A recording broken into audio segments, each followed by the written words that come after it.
साहब जय हिंद। Group captain UK Devnath sir, जय हिंद। बहुत बहुत शुक्रिया समय देने के लिए। Thank you sir. जय हिंद Rajesh. Thank you sir. Sir, Pakistan की आर्मी फाटा में एक बड़ा ऑपरेशन चलाने वाली है टीटीपी के खिलाफ, बलूच लिबरेशन आर्मी के खिलाफ। लेकिन जो वहां से खबरें सामने आ रही हैं और जो वहां के नेताओं के बयान आ रहे हैं वो चौंकाने वाले। कहा जा रहा है कि बलूच लिबरेशन आर्मी और तहरीके तालिबान पाकिस्तान के पीछे भारत की खुफिया एजेंसी रॉ का हाथ है। वो फंडिंग करता है और रॉ के कारण ही टीटीपी और बीएलए एक साथ आए हैं। आपका फर्स्ट रिएक्शन सर? कमाल की खबर है।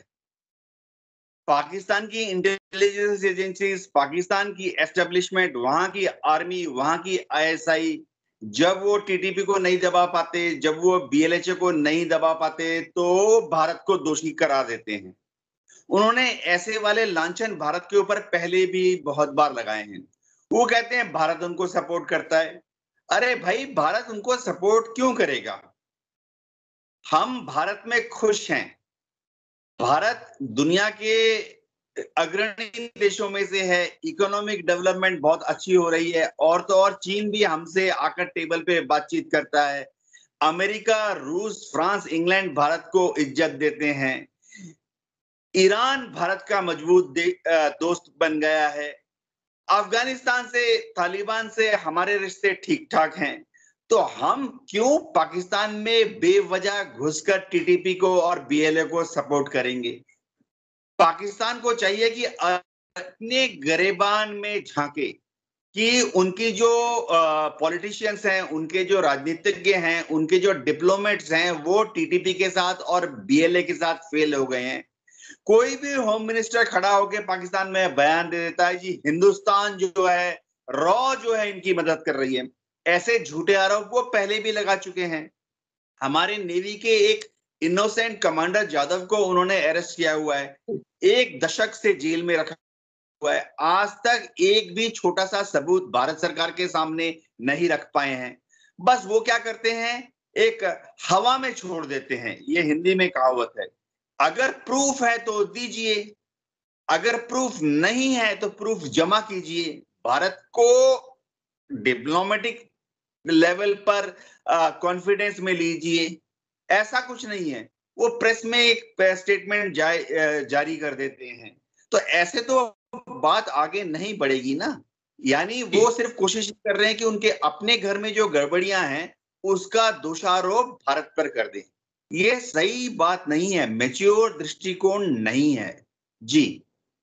लेकिन वो कह रहे हैं कि टीटीपी बलूच लिबरेशन आर्मी को पैसा भारत दे रहा है, हथियार भारत मुहैया करवा रहा है, लेकिन भारत के साथ कोई बॉर्डर लगता नहीं है। बॉर्डर लगता है अफगानिस्तान के साथ, बॉर्डर लगता है ईरान के साथ, और वही तालिबान जिसको आपने 20 साल पाल के रखा है।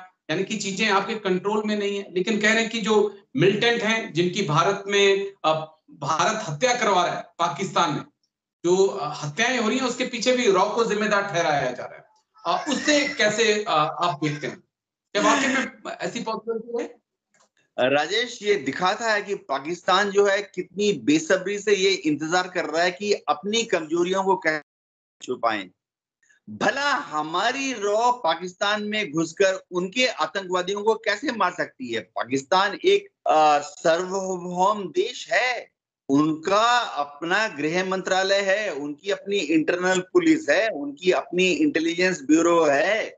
भारत का कोई भी आदमी वहां घुसकर कैसे पाकिस्तान में छुपे हुए आतंकवादियों को मार सकता है? वरना मैं कहता हूं एक और चीज, उनके जो आतंकवादी हैं जिनको कि उन्होंने ट्रेन किया है भारत पर और कश्मीर पर हमला करने के लिए, उनकी आईएसआई उनको प्रोटेक्शन देती है। तो मैं तो सवाल करूंगा कि जब आपने अपने आतंकवादियों को अपने आईएसआई के गुर्गों से प्रोटेक्शन दी हुई है, तो फिर भारत से कैसे भारत का रॉ घुसकर उनको हाथ लगा सकता है? फूंक भी नहीं मार सकता है, क्योंकि वो सब पाकिस्तानी आतंकवादी जो हैं वो आईएसआई की प्रोटेक्शन नेटवर्क में हैं। और तो और आईएसआई उनके लिए कराची में, इस्लामाबाद में घर हायर करती है आईएसआई की फंडिंग से। घर जी हायर करके ये जो आईएसआई के जो ट्रॉफीज है ना, एजेंट्स जिनको उन्होंने पाला हुआ है कि एक दिन वो भारत का सत्यानाश करेंगे, इनको किराए के घरों में रखा हुआ है। तो क्या बात करते हैं, इनको पहले अपनी गिरेबान में झांकना चाहिए। जी ठीक है, लेकिन दो तीन एग्जाम्पल वो कह रहे हैं कि देखिए जिस प्रकार से निखिल गुप्ता की गिरफ्तारी हुई है, अमेरिका प्रत्यर्पण हुआ है, वो रॉ के ही एजेंट के तौर पे काम कर रहे थे, रॉ की मदद से ही निज्जर की हत्या इन्होंने करवाई है, रॉ की मदद से ही वो तालिबान और पाकिस्तान के बीच भी जंग कराना चाहते हैं। तो क्या रॉ ने अपना काम करने का तरीका बदला है, क्योंकि रॉ बहुत सुर्खियों में है अमेरिका से लेकर पाकिस्तान तक?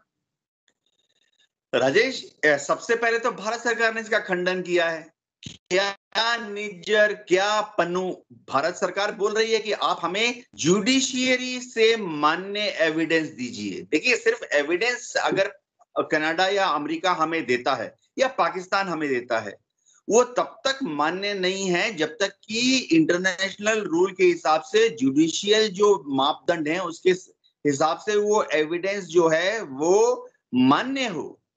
अब कनाडा बोल देता है ओके, भारत ने मार दिया उनके बंदे को। अरे भाई, भारत ने कैसे मार दिया?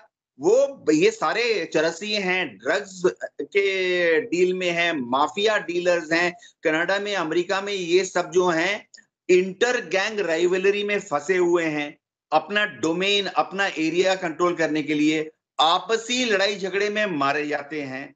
और तो और मैं आपको बता दूं, इनके यहाँ कनाडा में, अमेरिका और पाकिस्तान में भी एक जो गैंग है वो दूसरे गैंग के मेंबर को मार डालने के लिए सुपारी देता है। आप ब्लैक नेट में चले जाइए, ओके, लॉग इन कर लीजिए, ब्लैक नेट में आप टारगेट बता दीजिए, ब्लैक नेट में अननोन गुंडे हैं, जाके उसको मार देंगे। सिर्फ इतना है कि उसके पहले जी आपको उसको फंडिंग करनी है। तो ये इंटर गैंग राइवलरी में मारे जा रहे हैं। पाकिस्तान में तो इससे एक कदम और है।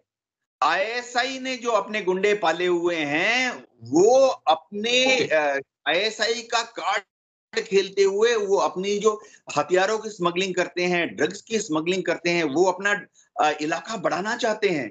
और जब वो आपस के दूसरे आसपास के इलाके में गुंडे, बदमाश, स्मगलर्स और आर्म्स तस्करों से भिड़ जाते हैं, मारे जाते हैं, तो ये आईएसआई वाले बोलते हैं हिंदुस्तान ने किया है। ये क्या मजाक बनाया हुआ है? अगर हिंदुस्तान ने किया है, आप उसके एविडेंस को रिकॉर्ड कीजिए। जुडिशियल नॉर्म्स है, उसके तहत आप हिंदुस्तान को हमारे जो राजनीतिक हैं, हमारे जो एम्बेसडर बैठे हैं पाकिस्तान में, उनको आप एविडेंस दीजिए। भारत सरकार डेफिनेटली उसको गौर में लेगी, उसको मान्यता, उसको कुछ वेटेज देते हुए हम स्टडी करेंगे। लेकिन हमारे ठीक, विदेश मंत्रालय ने बार बार बोला है कि हमारे किसी भी आईएसआई एजेंट का या किसी भी व्यक्ति का पाकिस्तान में जो ये किलिंग्स हो रही है उससे कोई लेना देना नहीं है। आईएसआई वाले ऐसे ही पतंगे उड़ाते रहते हैं, अखबारों में स्टेटमेंट देते रहते हैं कि भारत का हाथ। जी ठीक है। एक आखिरी सवाल और, अमेरिका फिर से कोशिश कर रहा है पाकिस्तान को अपने पाले में लाने की। इससे हम भारत के लिहाज से कैसे देख सकते हैं? हाँ राजेश, ठीक है, अमेरिका की मर्जी है, पाकिस्तान की भी खुशनसीबी है। हमें इससे कोई भी कंसर्न या कोई भी सरोकार नहीं है। अमेरिका में राष्ट्रपति के इलेक्शन हो रहे हैं। जो बाइडेन साहब को, डेमोक्रेट्स को लग रहा है कि कमजोर में है, तो वो वहां जो पाकिस्तानी है उनका वोट चाहिए, पाकिस्तानियों की फंडिंग चाहिए, कर लें, हमें इससे कोई ठीक, ऐतराज नहीं है।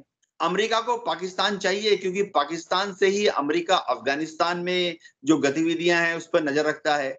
और तो और बीच में हर साल एक या दो बार अमेरिका की इंटेलिजेंस, जो उनके लॉन्ग रेंज ड्रोन्स हैं MQ-9 टाइप, ठीक, वो आते हैं, पेशावर में लैंड करते हैं, पेशावर से जाते हैं तिब्बत में, चीन के ऊपर घूमते हैं, इंटेलिजेंस गैदर करके वापस पेशावर में लैंड कर जाते हैं, और फिर वो MQ-9 ओके, पेशावर से वापस अमेरिका की सेंट्रल कमांड में चला जाता है। तो इससे भारत सरकार को या हमारी डिफेंस फोर्सेस को या हमारे विदेश मंत्रालय को कोई भी चिंता नहीं है। अमेरिका और पाकिस्तान की अगर दोस्ती अच्छी होती है, ठीक है, अच्छी बात है, हम भी खुश, वो भी खुश, वो खुश रहें, हम भी खुश रहेंगे। हम चाहते हैं पाकिस्तान आबाद हो, उन्नति के पथ पर चले, प्रगति के पथ पर चले, अमेरिका से दोस्ती बनाए, ईरान से दोस्ती बनाए, अफगानिस्तान से दोस्ती बनाए, भारत से भी दोस्ती बनाए। हम तो हर जगह पर एक पॉजिटिव एटीट्यूड है हमारे विदेश मंत्रालय का। मैं जो आपसे समझना चाहूंगा एक एक मिनट में कि क्या अमेरिका इस कोशिश में है, फिर से लगा है कि पाकिस्तान को चीन से दूर किया जा सके, जिस प्रकार से पाकिस्तान जाकर चीन की गोद में बैठ गया है? हाँ, अमेरिका द्वितीय विश्व युद्ध के बाद से ही, कोल्ड वॉर के दौरान और उसके बाद से भी अमेरिका कोशिश करता रहा है कि दुनिया के जितने छोटे-छोटे मुल्क हैं, बड़े-बड़े मुल्क भी हैं जैसे भारत, अमेरिका हमेशा कोशिश करता रहा है कि हम सब चीन से थोड़ा दूर, पाकिस्तान चीन से दूर चला जाए। अमेरिका ये कोशिश करता रहा है कि भारत रूस से थोड़ा दूर जो कि बहुत ही स्वाभाविक है। अगर अमेरिका भारत को रूस से दूर ले जाने की कोशिश कर रहा है, स्वाभाविक है। अगर अमेरिका पाकिस्तान को चीन से दूर ले जा रहा है, स्वाभाविक है। उनका इतना बड़ा CIA है, इतना बड़ा डिप्लोमेटिक कैडर है, पूरी दुनिया में पेंटागन की दुंदुभी बजती है। ये एक नेचुरल डिप्लोमेटिक प्रोटोकॉल है। भारत भी ऐसे करता है, बाय द वे। मैं टीवी पर हूं, आपके सामने बोल देता हूं, हम भी कोशिश करते हैं कि मालदीव जो है चीन के पास ना जाए। तो ये तो सारे देश, बड़े देश छोटे देशों को इन्फ्लुएंस करने की कोशिश करते हैं। अच्छी बात है जब तक ये पॉजिटिव एनवायरनमेंट में पॉजिटिव मकसद किया जाता है। जी चलिए, बहुत बहुत शुक्रिया साहब, आपका बहुत बहुत शुक्रिया। आज आपने समय दिया और इतनी बारीकी से चीजों को समझाया सर। Thank you. जय हिंद इसके लिए। Thank you sir. जय हिंद राजेश। Thank you sir.